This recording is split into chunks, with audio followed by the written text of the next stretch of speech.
We are live. Let's see. We got people coming in here. Oh, yeah, there we go. There we go. They're trickling in. All right, what's up, everyone? We are here at the end of the year, end of 2020. One last hurrah of a webinar, and might as well end the year with what I think is going to be the best webinar of the year. Joined by my friends, and we are going to talk, how do we wrap up 2020? And in that wrap up, what do I need to be doing as a business owner to make sure that 2021 is positioned for same success, more success, whatever it is you want to get out of 2021? How do you put yourself in that position? So without further ado, I'm going to introduce the rock stars that I'm joined by. Ryan Groth, Sales Transformation Group, Danny Kerr, Breakthrough Academy, and just Jim Johnson. It's not the Jim Johnson today, but the Jim Johnson with Contractor Coach Pro. Guys, let's do like that 30-second elevator just to, I'm guessing everybody watching knows you, but if there's a chance that they don't, give them the 30 seconds of who you are. Ryan, let the world know who Ryan Groth is. Hey guys, Ryan Groth, Sales Transformation Group is a company. We are a sales training and growth company helping the contracting industry. A couple of the big problems that we really solve are owners who are struggling to put a good sales process in place that really supports consultative selling, selling value, and finding the right culture that supports what we like to see as predictable revenue.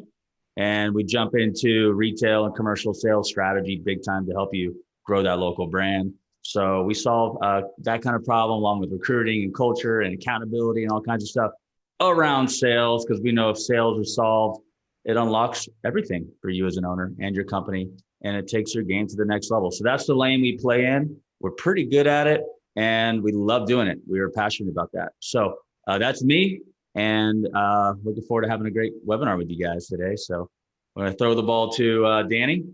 Sure, sweet. Yeah. Danny Kerr, Breakthrough Academy. We work a lot on the operational side of an organization. So most of our clients are in roofing, landscaping, painting, and renovations. I imagine most of you guys on here right now are in roofing, but generally those are kind of the four major arenas we play in.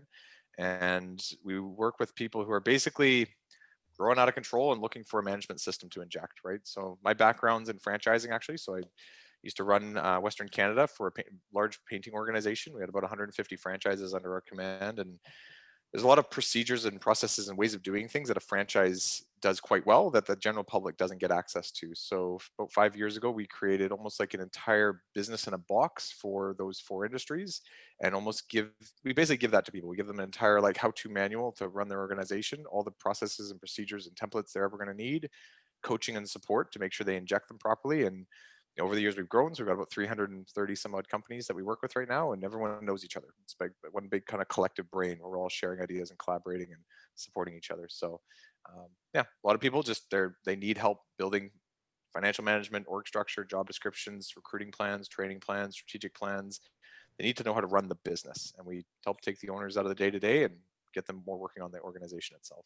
So that's what we do. We do what Danny does. No, I'm just kidding. Kinda. I'm Jim Johnson with Contractor Coach Pro, and we help contractors get control of their business. A lot of times we end up being the employees of our business instead of the person running our business.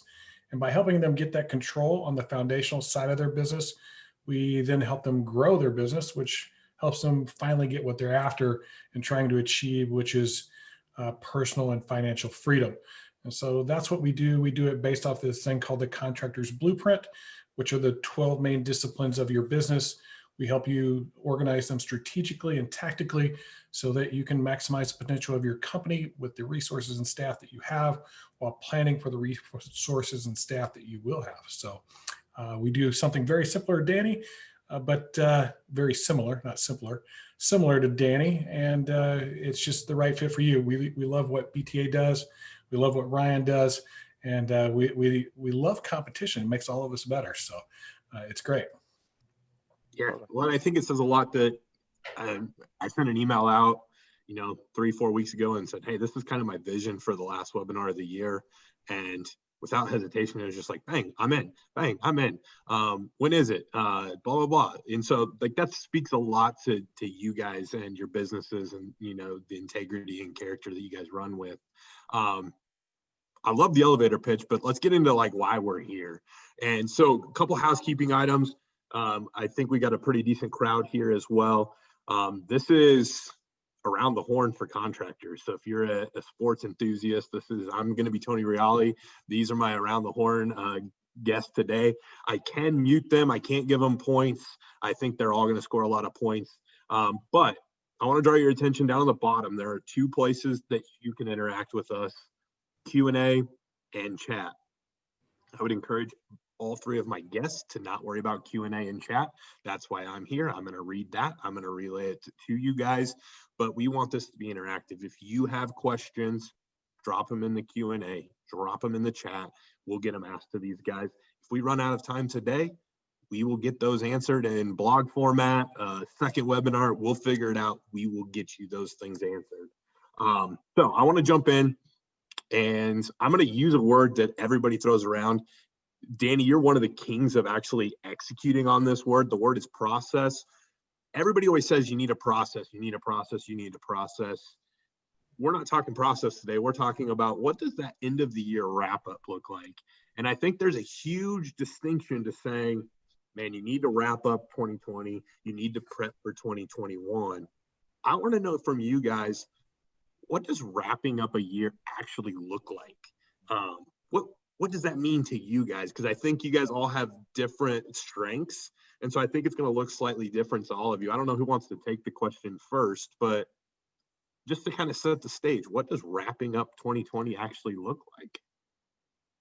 I can do it. We're actually doing it right now as we speak. So I just got back from a 3-day retreat for our company personally. But end of the year, December, right? It's time to get your numbers in order. So your sales, your production, your projections on your financials, get all the kind of core metrics together. So we have a pretty extensive kind of like planning process to kind of go through all those metrics.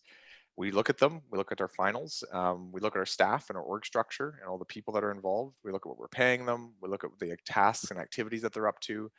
And then we basically take all that with us in a little, whatever, we take it in a laptop and we go to the woods. And so we just went to Squamish, British Columbia for 3 days and we disappeared to have time away to just think.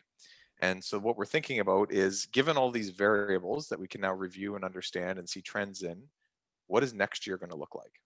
Right? And what's important to us? And what was cool about this year is we did something a little different. Instead of putting the books down on the business and saying, what does this business need to do? We actually started with ourselves personally first. So we've been at this pretty hard for 5 years. And I think we're finally at a point where it's okay for us to not put the business 100% first in every decision we make. It's actually time for us to take some time for us.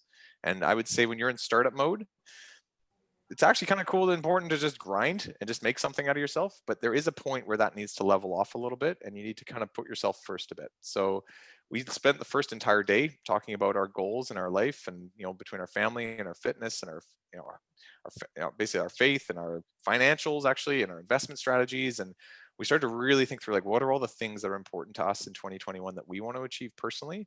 And then we turn to the business and say, how can we make sure that that business is going to be aligned with those things, right? So we spent the first day on ourselves, second day on the business. We built a 1-page strategic plan. So this is something to do with all of our members, actually. So everybody in December is building this plan of their like big, annual goals, their initiatives they want to achieve, so like what they want to implement, their first quarter kind of like rocks and focuses and numbers they want to achieve. And so we built that as well. And we came back with basically a pretty clear idea. This is the revenue we're going to go for. This is the profit. This is the initiatives we want to implement and the technology we want to put in place in the company. These are the major investments we want to make. These are the major hires we want to, basically execute on. This is kind of roughly the salary structure for everybody next year and the bonus structure. And we have some clarity. And now all the other decisions we make get referenced to that first. And that's the North Star for our next year. So, yeah. I'll hop on if that's cool. Danny, really, really good. Thanks for sharing that. And I'll say this, you got to ask yourself, whoever's on this webinar, am I still pretty small? What's my leadership team look like? How sophisticated is my organization? How much have I been able to delegate? I think that the larger the organization is, the bigger your leadership team potentially could be, and the more initiatives you have spinning. So I think you got to ask yourself, like, if this is your first or second year and you're still wearing all the hats, get alone and start to think about what are the first things that you can do to grow. In order to grow, your time can't continue the way it's been. You have to delegate and you have to automate. And even if you have a leadership team, there's still some ceiling left on that leadership team. There's still capacity, and there's still their leadership skills they need to grow to be able to delegate their team and to work with their team. So really, if you as a leader realize what you are really good at and how you can, quote unquote, make it rain for your company, whether it's your visionary and the face with marketing, or your visionary and operations, and you just really stink at sales, you need to really know what you're good at. If you're a contractor, you're an owner, or you're a partner, you guys need to know what you're really good at. Because I promise you that, like, if you're really good at getting an idea going and having vision, and then you're not that great at executing, but someone's really good at fulfilling a vision and you're continuing to execute, your time is just like not being used optimally. And you guys can totally open up everything if you hire a decent person or delegate decently. So I'm all about thinking, if we're going to grow, what are the ways that we can take the things that I'm not really good at off my plate? If you're in startup mode, guys, you haven't earned the right. You don't have the cash in the bank. You don't have that right to start to delegate. So you need to get it done. But I can tell you personally, I've grinded and I've executed long enough, so to speak, with the things that I don't need to know how to do anymore, or that I'm not the best at. Now it's time for me to do what I'm really good at, that makes the most brings the most value for my customers and the marketplace. So I think self-awareness is key. I love what Danny said, like, what are your goals personally? What are you going after?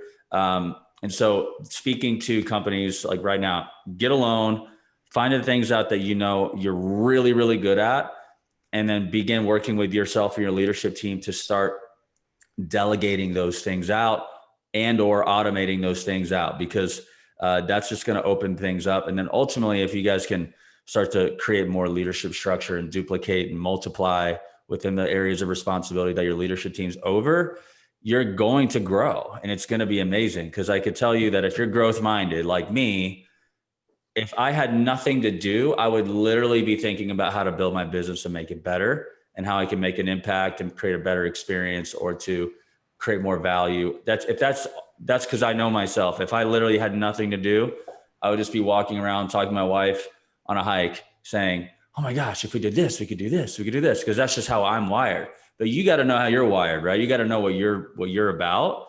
So if you had nothing to do, you're 2 weeks vacation, you're talking to your spouse, what would you talk about doing? Well, that's probably something you need to be focused on going into next year, because I could promise you, if the founding team, the owners are staying and are in their lane and they're working with the team to help them fulfill the rest, that will unlock everything for you going into next year, given that you want to actually grow. Because that should be a given, but that's who I work with, is growth-minded contractors. So hope that helps. That's what I'm thinking about. Certainly with amening with Danny and probably what Jim's going to say with regards to structure and numbers, but that's some of the thoughts that I wanted to share there. Absolutely. Yeah, both great. And Danny, like you, we just got done with a big conference with all of our contractors, helping them build their strategies for 2021. And the North Star for those guys, at least the way we coach it, is what's the dream? What's the end goal that you're after? And more than just, I want to hit 10 million, this next year, or any real numbers based thing, although sometimes it does focus on that. It's like, what are you after as an owner? I mean, what does that end game truly look like? Is this business functioning on its own? It's a well-oiled machine. It gives you some time to pursue maybe some of the passions that you're after separately. If you can figure out what that thing is, you can then structure it backwards from that to figure out what you need to do each and every day. And every year we go through this. It's funny because we go through a strategy conference with all of our contractors, then we sit down and do the same thing. And today just happens to be that day. We finished our strategy. We didn't get to go to the woods like the guys in Canada. The woods here, I think, have COVID too, so we're not allowed to go there. And so we instead had to do it through Zoom, because we are remote all over the country with our coaches. And we walk through the exact process we walk all of our clients through. What's the dream? how does your leadership and culture stack up? Because if you don't have those two things, everything else is not going to go too well. So you have to do some assessment. And so that would be the next step, is assessing yourself in the various areas of your business. So assessing, analyzing. So you're going to analyze what some of our opportunities are. A lot of people have heard of SWOT exercises before. So we're going to do some SWOT exercises. And we're going to get into some analysis of each of the components of our business. So how are we holding people accountable? What does our process look like? Where are we failing there? How are we handling our finances, marketing, sales, production, training, recruiting, hiring, onboarding, all those different areas. We're trying to identify what are the biggest priorities that we need to do for this coming year. And we try to advise people, keep it at 3 to 5. Don't take on anything too much. That's usually where you see the biggest mistakes. You try to accomplish and solve the world's problems in the shortest time possible. And so you never do any of them well. But if you can figure out what those 1, 2, or 3 big things are for your business for the coming year and focus there and devote all of your time to making those things real, you'll be surprised how far to push your company forward. And we believe strongly in having a weekly meeting about that mission that you're on and making sure you stay focused on that mission. We do something very similar to Danny with the one-page strategy plan. And we take that thing into what we call a mission meeting that allows us to stay focused on that mission for the year, which is going to make our vision for 3 years be real. And then this thing we call a BHAG, which is a big, hairy, audacious goal in 5 to 10 years to become real. Finally, achieving your dream. So it's like any other goal setting. Start with the biggest thing, break it down backwards, figure out what the activities you need to do now that are priority to make that thing become a reality. That's what I got. I love that. Joe Hughes, thanks for jumping in with us. He chimed in with that right away. He's like, I think Danny was talking, start with the end in mind, which is, it makes so much sense. I actually didn't have this question written down until you guys started talking, and Danny kind of led me to it, and Ryan helped me, and Jim kind of perfected how I'm going to ask this question. But how important is it? I agree, that dream, and like, what do you truly want more than just, I want to make $10 million or have $10 million in revenue this year, or I want, as a sales guy, I want to make 150K. Like, how important is that dream all the way then through your company? Assuming we've got good culture, it's great that, hey, contractor wants to do 10 million in revenue. They want financial freedom. They want these things. But how important is it that you as an owner kind of understand working your way backwards? What does Susie in the office, what's her dream? Like, what fulfills her? I don't know who wants to take that one first, but I think that's an interesting thing to think about. You got it, Jim. Yeah, hand up on that one. I think there's a great question, and probably I can simplify this quite a bit. I'm going to be talking about this at the SRC Summit, this concept of what we call the super skill, being able to connect in relationship with your people. And there's one simple question I think you can ask everybody that works for you. Ask them where they see themselves in 5 years. Not just in your business, but where do they see themselves personally, employment-wise, accomplishment-wise, achievement-wise? Where do they see themselves in 5 years? And those answers are probably going to enlighten you a little bit of what their own personal goals are, and how can you, as a leader and as a person that owns a vehicle that's this business you have, help them get to that goal that they're looking for in 5 years. I don't think any of us ask that question. I think it's very rare that I see anybody ask that question. And the reason I know this is because we go in and we sit down with companies an awful lot of the time. And I went to one in Chicago, and I wanted to know where the whole process started. So it started with leads. And so I went and talked to this lead girl, and her name was Sarah. I said, Sarah, I see what you do and how you do it. Where do you see yourself in 5 years? What are you doing? And she's like, well, I see myself in the social media and doing this and, growing with the company. I said, no, personally, where do you see yourself? And she's like, I want to be a doula. And I was like, I don't even know what a doula is. That's crazy. What is that? And she had to explain to me what a doula was, which, for those of you on the webinar that don't know, it's like a midwife assistant helping ladies through their whole pregnancy thing. And I went, hey, I've never heard of that. That's super interesting to me. And so I noted it, wrote it down. And I've actually gotten back to her a couple of times because it was something that she wants to go after. I want to make sure she sticks with it. And I don't even work for them. So I come back from this meeting, and we're now meeting with the ownership and management. And I'm like, have you ever asked any of your people, where they see themselves in 5 years? They're like, no, not really. And I said, well, this girl, Sarah, out there, I talked to her, and this is what she wants to be. It was the owner's sister, and he didn't know. That is how important this is to ask that question, because when you connect with people on a personal and business level, they feel a responsibility. They feel, hey, I want to be a part of this, because it's not what's in it for me as a company or what's in it for you as an employee. It's what's in it for us together while we're on this bus together. I'll let either one of you, Danny or Ryan, take a stab at that as well. But I want to piggyback on what Jim just said, and you guys can even go down this path as well. How important is that from wrapping up 2020, going into 2021, that you have a culture of retention and you have those same people chasing that same goal going into 2021, as opposed to Paul Reed refers to it as, leaving the dead bodies in the street. Like we went hard in 2020. We hit numbers, we hit goals. Now we got to go find a whole new batch of people in 2021, get them trained up and go try to hit goals again. So take either path you want there. But I think what Jim was alluding to is a culture that's going to lend itself to retention as opposed to, hiring and training, which I think if you can avoid those things, that's great. So either one, go down the path. Danny, looks like you're ready to roll. I got some thoughts.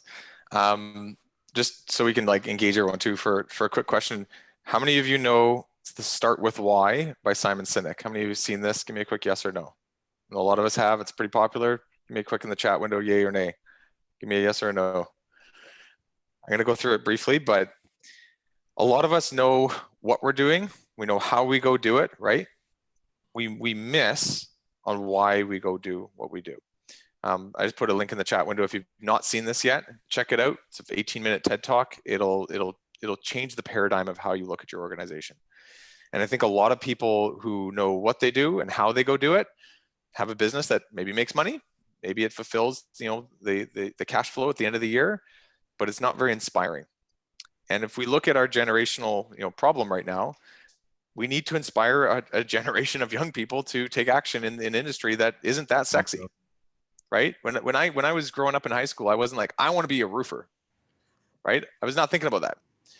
But when you are an organization that's focused on something more than just the activity of putting shingles on a roof, there's so much more depth that could be had out of that, right? And I think when you realize for yourself personally and for the organization that you're in charge of what the why actually is, that will bring people towards your organization. Like, it's not just about, hey, how do you get your team kind of aligned today? How do you get the future people you haven't even met yet to come into your organization and be a part of it long term, right? Like when I look at Breakthrough Academy, we've got a magnetic thing going on where almost all of our team has been hired internally by our team's network. And they're like, yo, did you know what's going on inside of BTA? Like, you should check this out. There's a passion, there's a drive, there's a understanding that we're not here to just coach contractors to make some money. We're here to change the industry together. We're here to have fun as young people and collaborate on a big idea that's going to change all of North America and the way that business is done. We've got some cool initiatives that our young people are here for. Yes, they need to be paid. Yes, they need to make good money, but that's just a transactional side of the relationship. To transcend outside of that, I'll tell you this, so before I did Breakthrough Academy, I had this thing called College Painters. I had about 150 franchise managers a year that I oversaw, and a lot of which I hired. I did 400 or 500 interviews a year. One of my full-time jobs during the off season was recruitment. And it was interesting bringing people in. What I noticed was this: their number one need was money, up until the point they could pay for their bills and maybe have some savings if they had a saving mentality. After that, everything else was all about, like, how can I be a part of something bigger than myself? How can I learn and be developed? How can I basically achieve something so that it can go on my resume and I can basically develop as an individual? That became more important. And if all you have to do is offer more money, you're going to lose. But if you have a message or an idea that's bigger than just, roofing, that people that, would get excited by that, get aligned and get drawn into the company, now you've got something long-term that the troops can rally around. One other thing I'll say to this, my business partner, Igor, did a phenomenal job 2 years ago. He drew up something called the painted picture. And what it is the very detailed speech of exactly what he wants to be able to present to our team at like our award ceremony in 5 years from now. all the different aspects of the company, all the different things that we want to go achieve, and a very clearly defined vision. Up until then, people kind of knew some of the things we want to do. They had some ideas of what it was going to look like. He laid it out in such a clear map that everybody gets it. Our whole team is buzzing around what this looks like, and they'll work extra hours to do whatever it takes, because they're not here to just work till 5 o'clock, finish their job, hit their goal, and move on. They're here to achieve something over the next 5 years with us. Guys, this is awesome. So good. So good. I'm going to throw into here a visual of Maslow's hierarchy of needs. And if you look at the Maslow's hierarchy of needs, you'll see that really early on, physiological needs and safety needs are key. And when people start to have that, they're able to grow into what the ultimate need is self-actualization, right? Connection to what you're doing and why. And I think it's funny that you said start with why. I just love this. If anybody who knows why they exist, I want you to put it in the chat. Why do you, as an owner or a partner or a manager, why do you get up out of bed? Like, why do you exist? And I'm recently going through a process where I'm extracting my story, my client story, and my industry story, and how STG and Ryan Groth connect to what I'm doing on a larger scale. And it was really powerful because it really helped me show what's really getting me moving every day and why I'm so focused and dedicated and have so much energy toward what I'm doing. And I'll just share really quick, like my goal personally, and this is me just giving you an example so you know where I'm coming from. I want to transform lives in this industry on a deeper level than I ever realized, because my parents struggled financially. I grew up in a pretty poor, addicted home. They divorced, and they had my mom and stepdad started a general contracting company in South Florida. I was on the roof working in the summers, decided to go play baseball, went as far as I could professionally, and then made it to the pros, came back. And I realized that when my mom and stepdad's company fell apart, so did their marriage. I was disappointed because I thought I was going to take that company over. And I felt excited about growth and performing in money because I wanted to feel safe. And I looked down at why the divorce rate, and you see the families, and you see how many kids don't have parents. At the end of the day, this world and this America can be changed by our industry if the people working for you, the men and the women, go home and they're able to feel good about what they do and feel connected about what they do and make a good wage and be a part of something bigger than themselves. Their kids are going to be better. Their marriage is going to be stronger. Well, you know what? Who can solve for that is you guys and us. You know, when our companies have predictable sales growth, right? What's the first thing that happens when people find out you don't have any work? They look for somebody else, right? But when they know they're working for you and you're growing and you're being responsible, you're feeding more families. You're seeing more families stay connected. And so I found, as soon as I met my first mentor, saw him grow a very professional sales organization. And I saw the contrast of the mom and pop, the one who doesn't really know what they're doing and why, and surround themselves with coaches like you see today, and get the systems in place to create safety with their business. And the more safe and growth minded you can be, really, you can make a huge difference. And so I kind of started to realize, like, man, I could solve a family problem through business. This is wild. I get to do this every day. Let's go. Let's talk about growth. Let's talk about mindset. Let's talk about sales. Because if we can build sales organizations, for example, I know, and this is me speaking about my example. We can build sales organizations in this industry that's always going to be here, no matter what happens, because it's essential and people need to repair and replace residential and commercial buildings. People will be employed, and people will be able to take care of their families, and families will be able to stay together, and kids who grow in a home that's safe, better, right? They're going to be better citizens. So I know on a deeply connected level that everything that I'm doing and what I'm good at is unto something that I can tap dance to work and do every day. I'm fully connected, right? I can get people around that. I can get my clients, my team members around that. And I think that if you're struggling to answer why you exist and why your company exists, then you need to look in the mirror and really contemplate and dig deep and ask and find that out. Because when you have a connected you're connected to what you're doing and your people are connected to you, you can literally you can go around through any wall, any obstacle. You'll have energy like the Energizer Bunny, and you'll make sacrifices to do that, no problem. And you'll get people connected, and delegating will be fun. It'll be easy. And so I think a lot of times, guys, our personal lives and our personal why becomes some like other department in our businesses here. And then it's so brutal to watch companies who have owners who have a separate identity, or their identity is their business, and they don't have a real true connection. But when they do, and they tap into that, you see them glide, you see them fly, you see them grow, and you see them make a difference. So really cool question there, guys, but really take the time to really ask yourself, why do you even exist? Why does your company exist? Work backwards and make sure there's a connection there. And that'll make for a lot of upside for everyone. Yeah. I don't know. It went away. I think it was my man Benny Fisher said this, but he says that your people will run through a burning building for each other and the customers. And like, I go back to, I'm an athlete at heart. I love sports, and man, 6:30 tonight, the Cornhuskers are playing football, and I don't care how bad we've been, I bleed red. And I think as a business owner, you've got to get to that point where your business is that sports team. Like, hey, who's your favorite sports team? The Huskers, the Chiefs, the Celtics. Like, that's who my favorite sports team is. And you have that same fandom within your team, and your staff is that same. Like, man, sales transformation group, that's my team. Big Fish Roofing, that's my team. That's who I'm always rooting for. And I think we answered a ton with that question, because, you know, I don't even want to spend a lot of time today on hiring and training.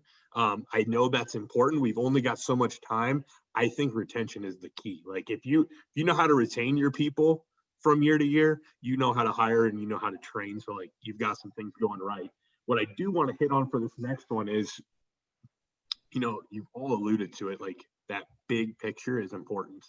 And I want to know, how much more important is that 3, 5, 10-year plan than that, hey, we had a hailstorm, or we had XYZ come up in our business, and so we had a great June, or we had a great June, July, August.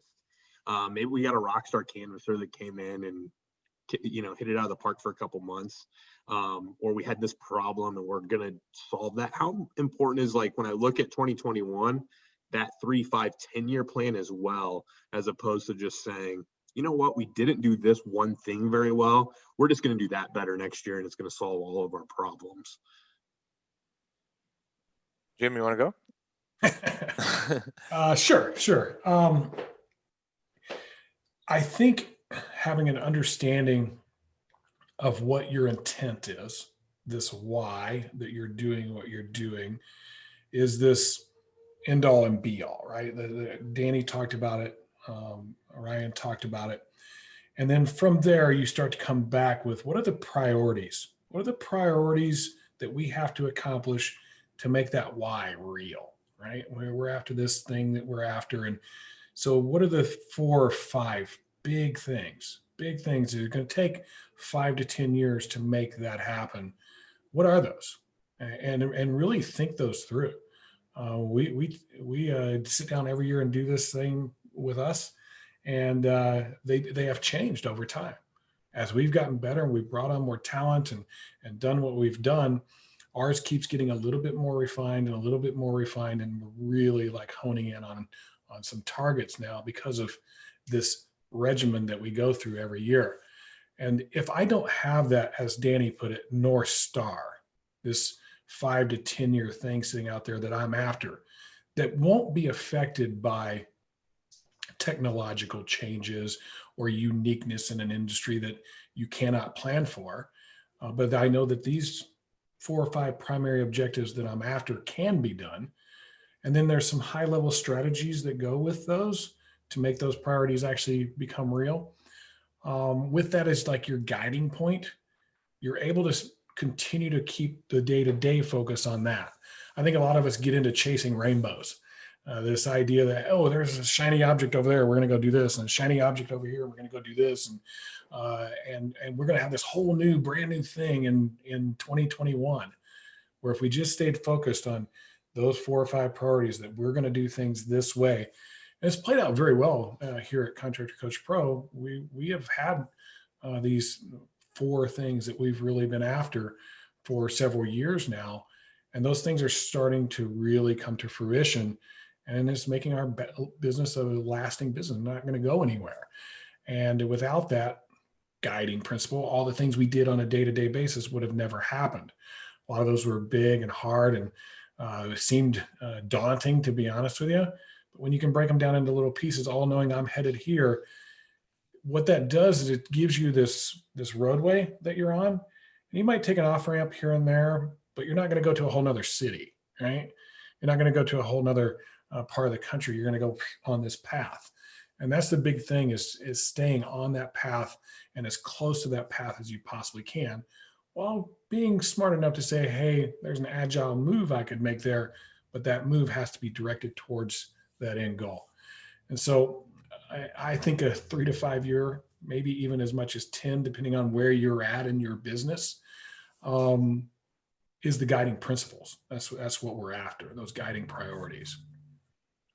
I was going to say that there's different stages I've noticed both myself go through and a lot of the people we work with go through in business, where I'm like, we need to be conscious of, like, if you're in your first year and you're like, in 10 years, this is what we want to do, you can really screw yourself over, because you can spend all this time in the first year dabbling away at Excel sheets and getting this big vision and spending all this money on a nice truck and office and getting everything.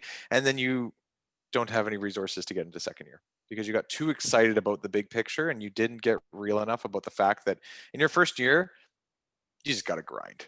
You just got to grind it out. You got to figure it out. You got to make some mistakes. You got to hit tons of walls. And what will happen is you're going to discover a little bit about who you actually are, what your business actually is, what its target client really is, where the service really hits it out of the park. And it might not even be until the end of your second year that you really start to see through the trees a little bit. And I find that, and there's no exact timing to this, but I find after a couple years in business, you can start to prepare yourself for the real plan. And that's when you can start to do a lot of what Jim's talking about, this like 5 to even 10 year kind of like understanding of where you're heading. And that's when it becomes less and less okay to make the random ADD entrepreneur decisions that you've been making for so many years, which I do think is kind of important in the beginning. I think it's like, it's these random ADD entrepreneurs that we meet all the time that are running these 5, 10, $20 million businesses because they did be able to get themselves out of the grassroots quickly because they grinded more than anybody else. But what they did was smart, is midway through that journey, they said, hey, I need a CEO or CFO or somebody to help me on the back end to help make sure the direction of where we're going is actually structured. So I'm the ADD entrepreneur, just so we're clear. My business partner is much more like the structured, regimented, like big picture, like let's build this once well, long-term guy. He made me write this down a few months ago and it sits on my desk every day because I come to him with too many random ideas. He just says, Danny, like, is this going to be great long-term? And he forces me to think that way. Now, he didn't ask me for that the first year or two we were running business together. He just let me fly and he's like, dude, whatever you're doing, just keep doing it. Like I would have just built Excel sheets, like you're making shit happen. But now he's like, he's holding me back a bit.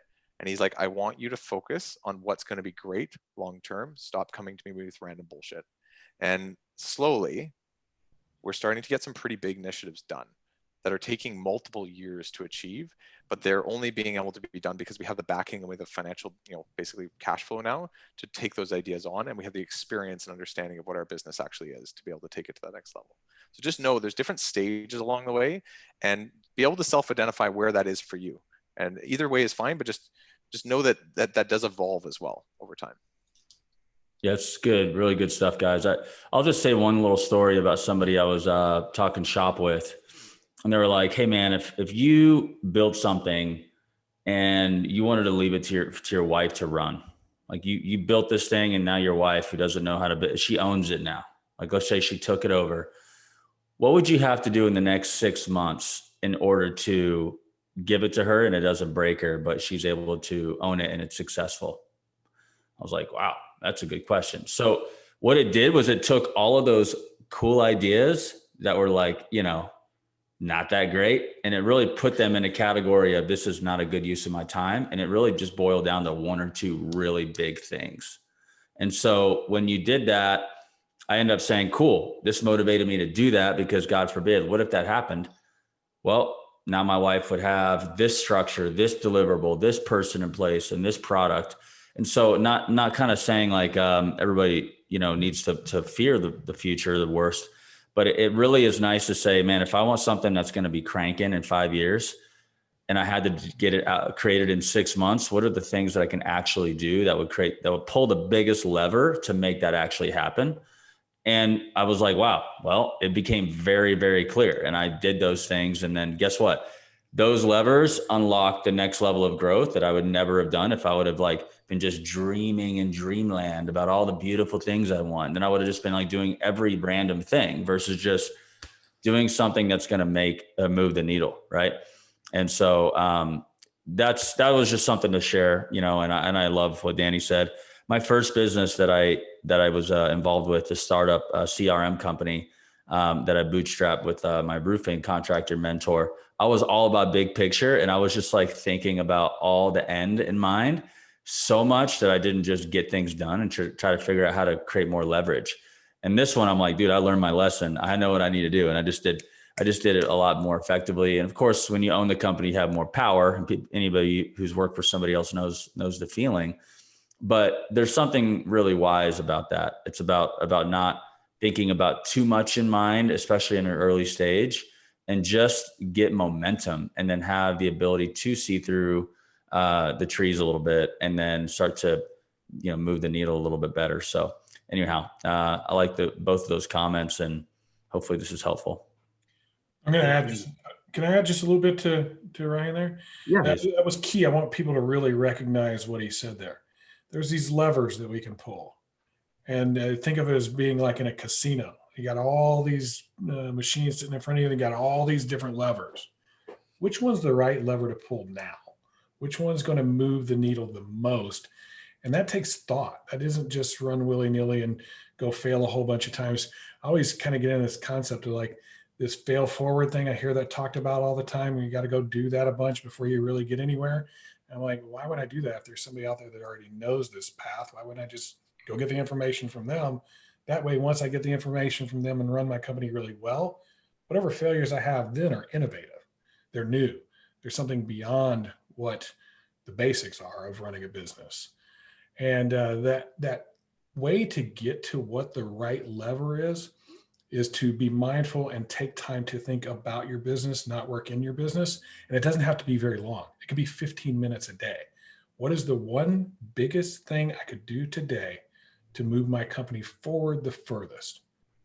And during those first years, that'll be a guiding light for you to just get to the cash flow and the reserves you need to take that business even further. So great point, Ryan.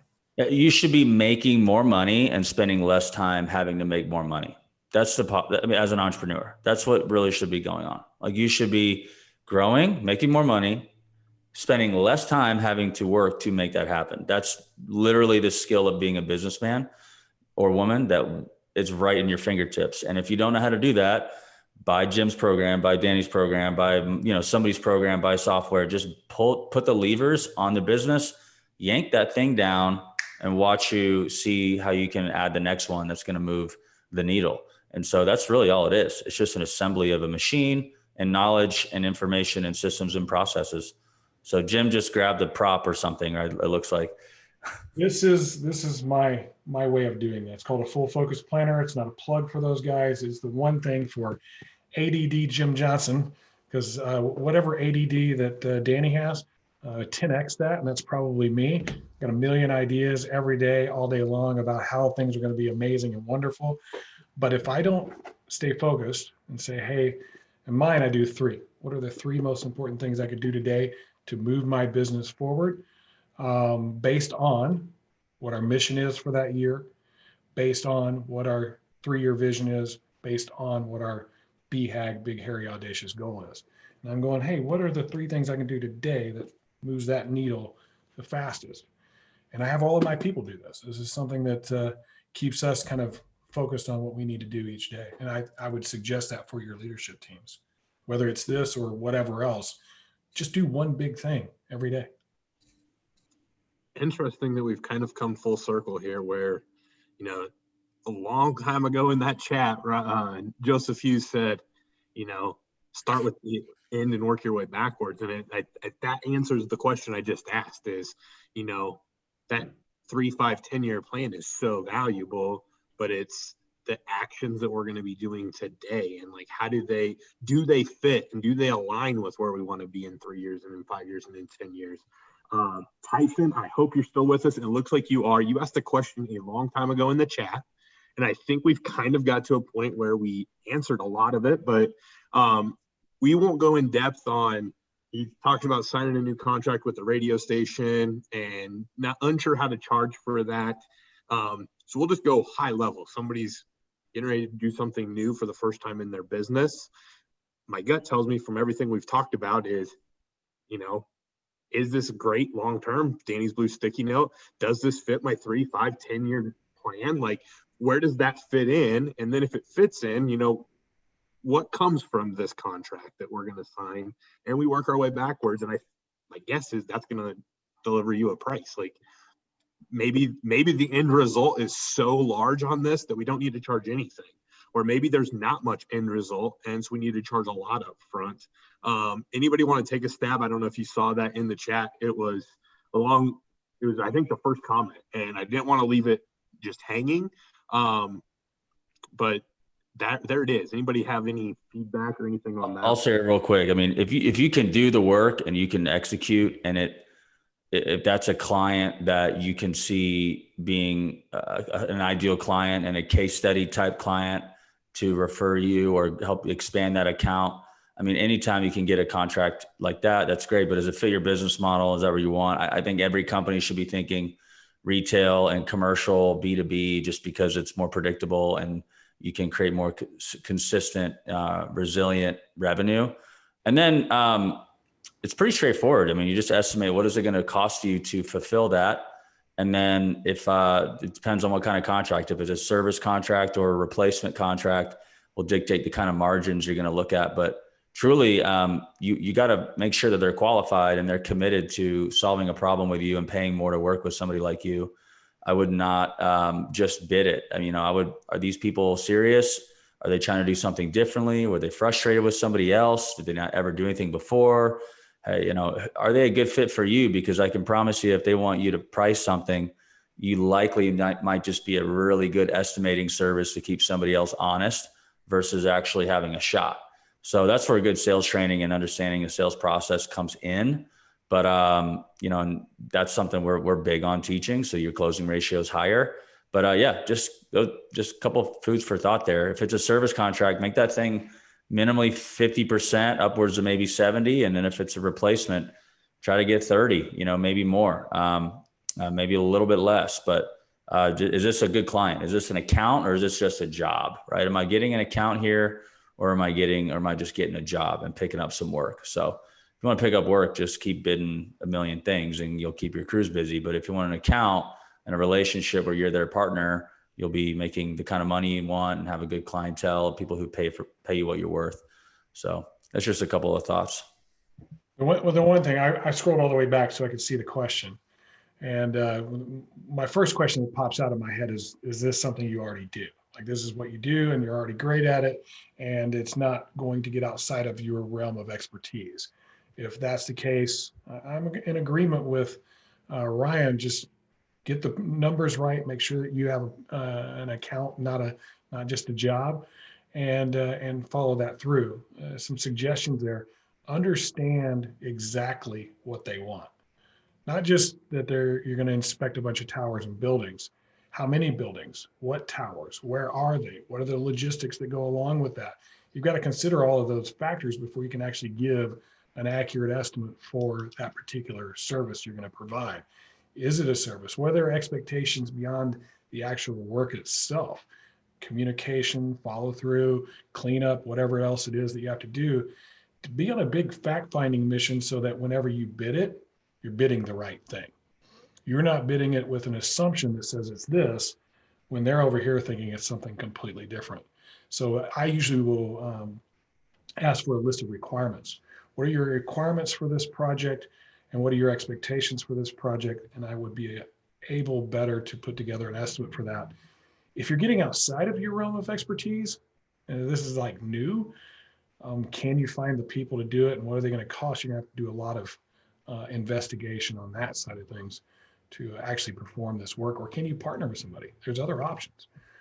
Like my grandfather used to say, there's 1,000 ways to skin a cat and still get it naked. So think about those options that are out there to you. That's my 2 cents. I'll also say one thing is, if this does become a thing and it's 5 years down the road, and you're still charging the same price you charged 5 years ago, it's not such a good deal for you. So make sure you have something in there that allows you to adjust for inflation. I think that people sometimes get excited about these multi-year contracts and it's reoccurring revenue. And I see this in all industries. I see this in lawn care. I see this in window cleaning. I see this in anywhere where there's reoccurring revenue. It's an awesome model. Like, reoccurring revenue is an unbelievably valuable model to be able to build your business around. Make sure you have something in there that allows you to increase your charge rate on an annual basis, because otherwise you're going to slowly, that deal that was great will slowly become less and less great as all your expenses go up, but the price to the customer remains the same. And if you let it go for too long, that expectation gets kind of set, and now it's a big awkward conversation to have. So I love it. I love it. I mean, this question, this is more just a statement. I think all three of you would agree. When you're having that conversation and going through the contract, the person asking the questions is in control of the conversation. And so I think, Jim was talking about, the discovery. I know Ryan's big on discovery. You've got to be asking these questions and seeing what they're requiring. I think it's counterintuitive sometimes, but by asking the questions, you're the one in control of the conversation because you know exactly where it's going to go next. And so I think that's an important thing there. We are in great shape. We have 9 minutes. My goal is always great content, 60 minutes or less. This has been awesome. Anybody that has a buzzer beater question, feel free to get that in. I've got about 9 on my list that I did not get to yet. So let me narrow it down to the one that I want to hit on.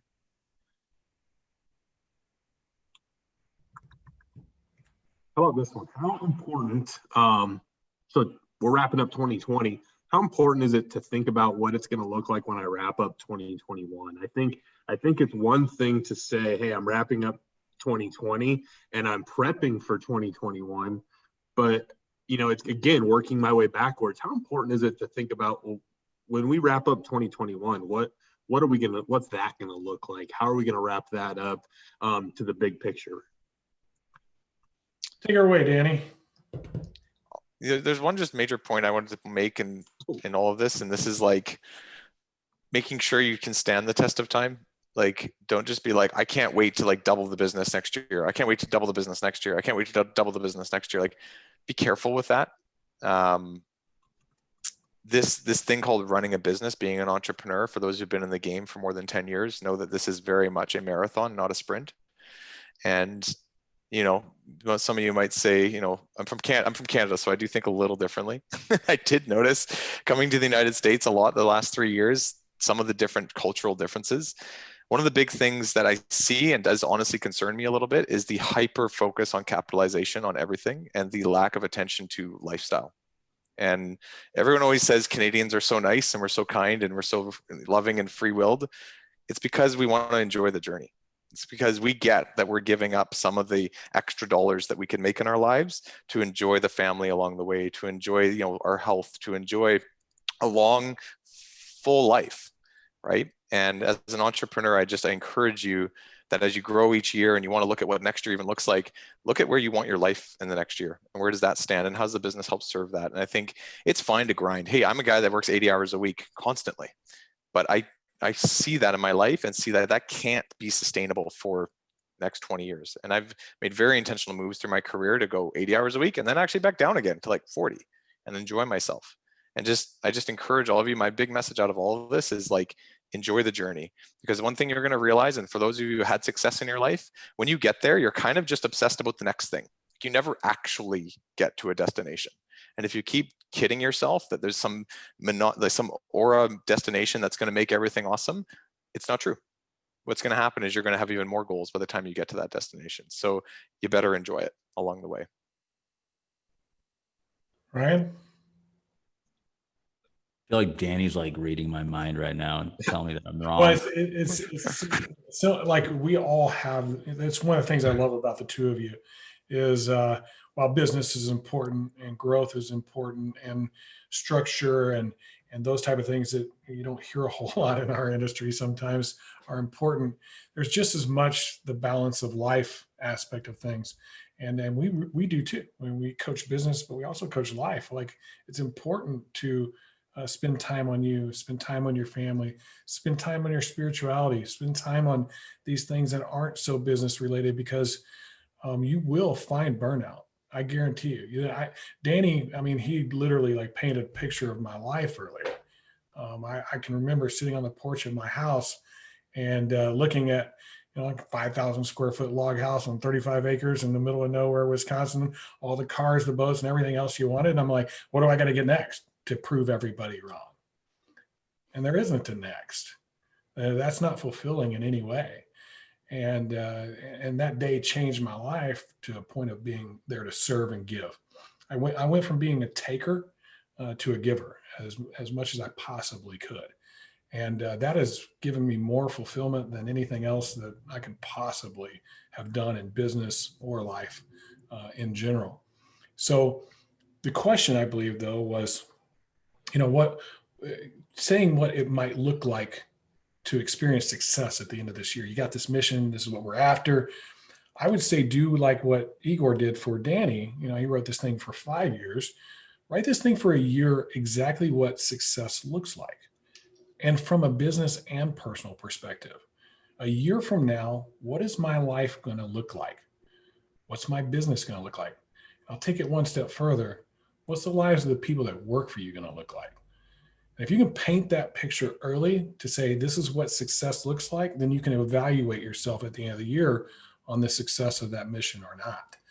And we almost always fall a little short, but we do definitely move towards improvement, which is really cool. I'm a big believer in writing it down. A study was done several years ago, about 25 years ago. If I had the exact resource for it, I'd share it with you. But you are 70% more likely to achieve the goal you're after, whether it be a vision, a mission, whatever that thing is, if you write it down. Simply taking the time to write it down, because it becomes clear. While it's in your head, it's like a BB in a fruit jar bouncing around, all kind of foggy and stuff, especially if you're ADD like the three of us, I think. And so when you can write it down, you get clarity. When you have clarity on what the goal is, you can define what the success of that goal is. And it's pretty amazing what happens at the end of those time periods, whatever they are, whether they're a week, a month, a year, 5 years, whatever it may be. Yeah, I'll just say real quick, you've heard me share it if you heard me on a podcast in the last 6 months. Success is just being faithful to grow that in which you've been entrusted. Grow and multiply. Grow means multiply, right? So is it multiply the time I'm spending with my kids, my business? I can promise you right now, if your business is not going to grow, you will not have any time to do anything else, because it's going to grip you around your neck and make you take it off your neck. Okay. Because thing is just the way it is. So grow your business, multiply it, but that's got to be a vehicle to multiply something else, hopefully personally, that's fulfilling, right? So it's all connected. Be faithful to grow that in which you've been entrusted. And that's information, knowledge, time, relationships, money, all of it, people. So success will be, man, guys, I grew, my family grew, my health grew, my relationships grew, my mindset grew, my team grew, hopefully my assets, my personal finances grew. Everything grew. I mean, at the end of the day, look around, you'll just see more lush in your life. That means you're successful. So good on you. So anyhow. I love all those answers. Would it be safe to say that to kind of wrap this up, and we do have one question in the hopper that you guys are all going to love, and it's a perfect question to end with, but would it be safe to say, and I kind of modified a question. I was talking to Pate Smith earlier, and we were talking, about this and about, what does the business look like? And I know Benny Fisher's in here with us. He's a great example. at some point in time, you go from working in your business and just getting by day to day, and you get to a point where at the end of the year, you are looking at like what grew. Like, I'm now working on my business. I'm outside of it. I can look into the company and say, hey, how did things grow? How did my employees grow? How did our sales grow? How did this, get better?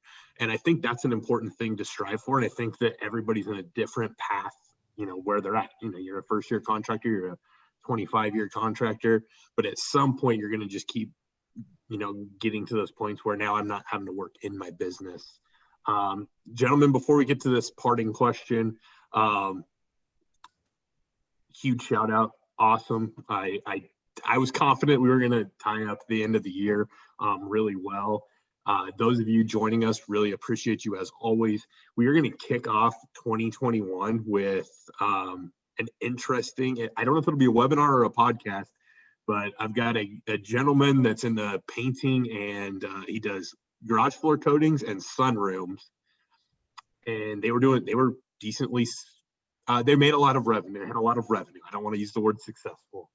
And they weren't successful. They weren't liking what they had. They took it completely down to the studs, fired everybody, started over fresh. And I think that no better way to start 2021 with that interview. So we're going to have him on to start the year. We're excited.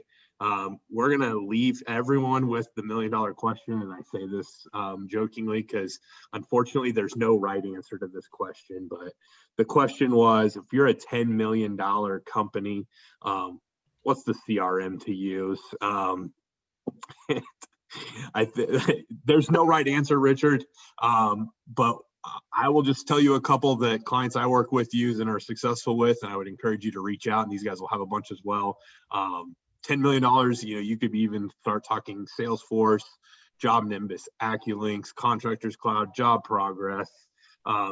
Guys, help me out with things I'm missing. Like, What's your business model? I mean, that's probably a big question you need to answer is what. Yeah, that was kind of my answer to, I answered him privately on the deal. Is like, it's just because you're a $10 million business doesn't mean the CRM fits you. There's so much more to consider on what's your technological capabilities as a team.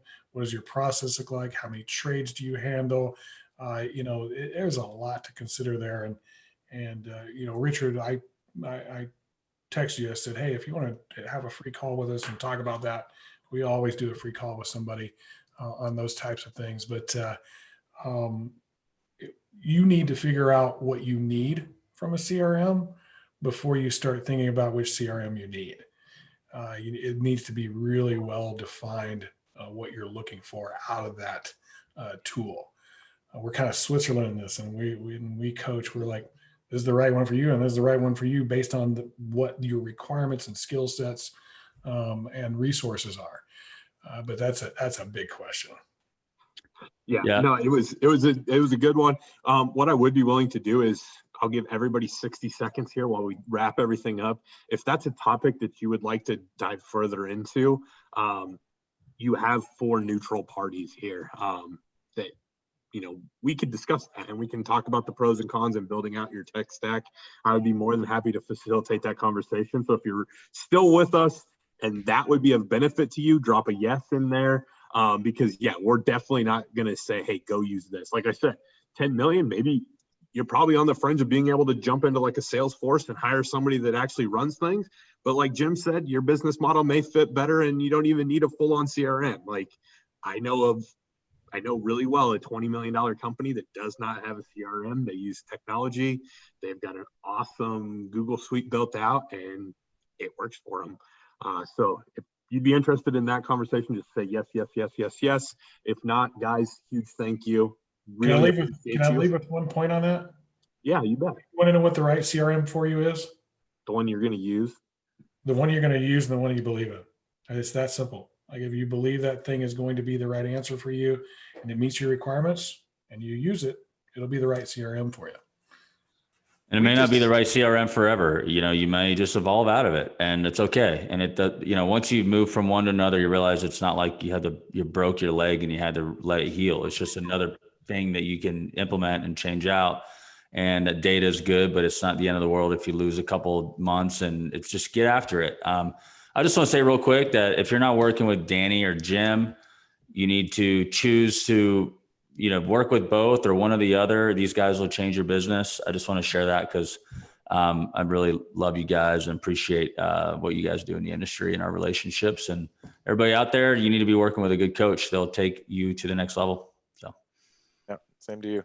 We're slowly seeing this industry kind of conglomerate. All the big, good, bright ideas, all the good technology, all the good processes are becoming one big idea. And I think if you're not plugged into that, you probably are going to want to be. And it's not as hard as you think. There's a whole bunch of us now sharing, collaborating in a way that we've never seen before. And there's a huge opportunity in being a part of that. So from sales to operations to CRM systems to companies' CAMS processes, we're building something together as a group right now. We're collaborating in a way that I don't think everybody even sees publicly that is going to help this industry long term, and just make sure you're plugged in. There's a lot going on right now. So, yeah. Awesome. Guys, I really appreciate it. Enjoy some time with family here. Enjoy the holidays. 2020 has been a challenge, and I think that this topic was perfect. And who was it that said they want round? Brian wants a round 2 version of this. So, Brian, I will make it my goal to get these 3 guys wrangled up. They're busy guys, and we will get them together again, and we'll dive deeper into business and processes, and we can find a topic that works great. So, huge shout out to everybody joining us. Appreciate you, and have a great holidays, and we will see you guys next year. See you guys. Merry Christmas. Hey, Merry Christmas. Happy holidays to all 3 of you, and all you guys watching. Go spend some time with your families and take this opportunity to give back a little bit. Don't worry so much about what you get. Don't worry more about what you give. Amen. So good. Bye, guys. Awesome. Thanks, guys.